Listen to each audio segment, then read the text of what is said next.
This is from week 18 in Ordinary Time. This is the second reading from Office of Readings in the Liturgy of the Hours.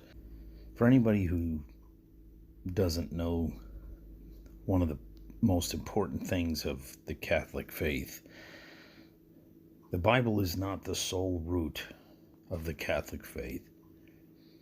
The sacred tradition and the magisterium are what gave us the Bible. The Bible is a Catholic book. One of the early disciples who was sent out, this letter was attributed to him. So I just wanted to read this because a lot of times when you're reflecting on the Psalms, you'll hear, "Keep my laws and my statutes."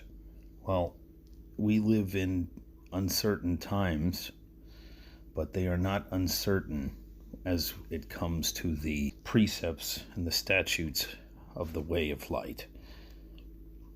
Consider now the way of light.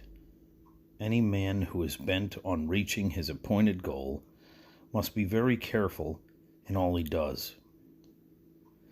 Now these are the directions that have been given to us for this journey. Love your Creator. Reverence your Maker. Give glory to him who redeemed you while you were dead. Be single-minded but rich in spiritual treasure. Avoid those who travel down death's highway. Hate whatever is displeasing to God. Detest all hypocritical pretense. Do not abandon God's commandments. Do not put on airs, but be modest in whatever you do. Claim no credit for yourself. Plot no evil against your neighbor, and do not give pride an entrance into your heart.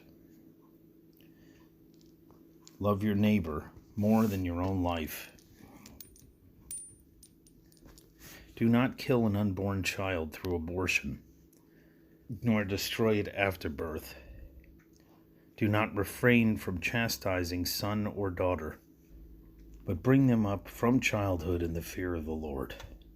Do not set your heart on what belongs to your neighbor, and do not give in to greed.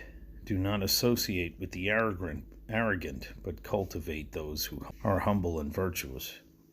Accept as a blessing whatever comes your way, in the knowledge that nothing ever happens without God's concurrence.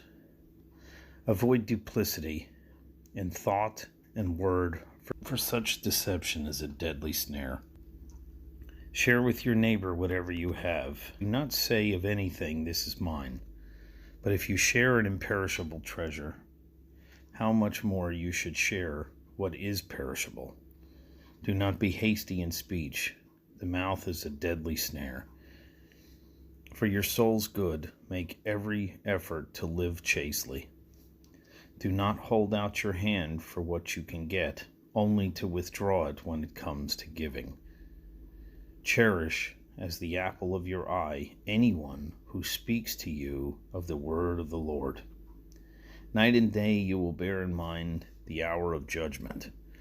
Every day you will seek out the company of God's faithful, either by preaching the word earnestly, exhorting them, ever considering how you can save souls by your eloquence, or else by working with your hands, reparation for your past sins. Never hesitate to give, and when you give, never grumble. Then you will know the one who will repay you.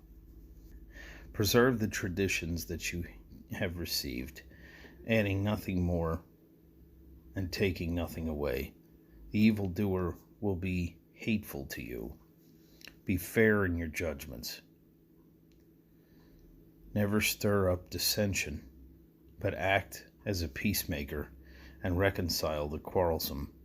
Confess your sins, and do not begin to pray with a guilty conscience. Such is the way of light.